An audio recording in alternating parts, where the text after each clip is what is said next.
ಅಂಬೇಡ್ಕರ್ ಮೂರ್ತಿ ಪ್ರತಿಷ್ಠಾಪನಾ ವಾರ್ಷಿಕೋತ್ಸವ, ಪತ್ರಕರ್ತರಿಗೆ ಗೌರವ ಸನ್ಮಾನ. ದಾಂಡೇಲಿ ನಗರಸಭೆ ಆವರಣದಲ್ಲಿ ಕಳೆದ ವರ್ಷ ಪ್ರತಿಷ್ಠಾಪನೆ ಮಾಡಲಾಗಿರುವ ಅಂಬೇಡ್ಕರ್ ಮೂರ್ತಿಯ 2ನೇ ವಾರ್ಷಿಕೋತ್ಸವದ ನಿಮಿತ್ತ ದಾಂಡೇಲಿಯ ಕಾಂಗ್ರೆಸ್ ಮುಖಂಡ ಹಾಗೂ ಸಮಾಜ ಸೇವಕರಾದ ದಾದಾಪೀರ್ ನದೀಮುಲ್ಲಾ ಅಂಬೇಡ್ಕರ್ ಮೂರ್ತಿ ಪ್ರತಿಷ್ಠಾಪನಾ ವಾರ್ಷಿಕೋತ್ಸವದ ನಿಮಿತ್ತ ಸೋಮಾನಿ ವೃತ್ತದಲ್ಲಿ ನಗರದ ಮಾಧ್ಯಮ ಕ್ಷೇತ್ರದ ಪತ್ರಕರ್ತರಿಗೆ ಗೌರವಿಸಿ ಸನ್ಮಾನಿಸಲಾಯಿತು.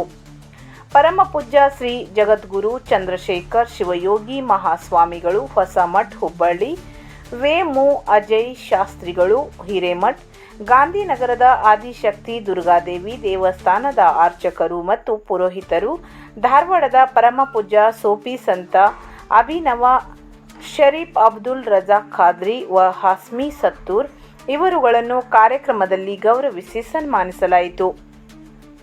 ಪ್ರತಿಷ್ಠಾಪನಾ ಮೆರವಣಿಗೆಯು ನಗರದ 3 ನಂಬರ್ ಗೇಟ್ನಿಂದ ಪ್ರಾರಂಭವಾಗಿ ಚೆನ್ನಮ್ಮ ವೃತ್ತ ಮೂಲಕ ಹಾದು ನಗರದ ಪ್ರಮುಖ ಬೀದಿಗಳಲ್ಲಿ ಸಂಚರಿಸಿ ನಗರಸಭೆ ಆವರಣಕ್ಕೆ ಸಂಪನ್ನಗೊಂಡಿತು.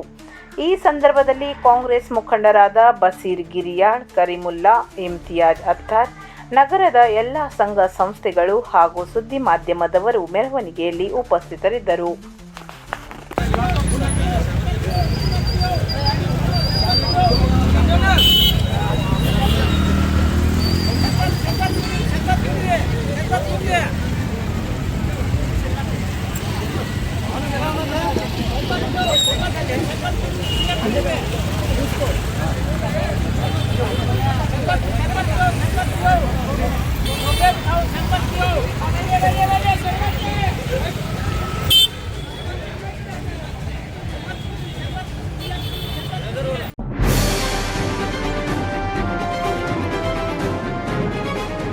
ಇದು ಖಾಲಿ ಡಿಜಿಟಲ್ ವಾಹಿನಿ, ಸತ್ಯ ಮತ್ತು ಸ್ಪಷ್ಟ ಸುದ್ದಿ.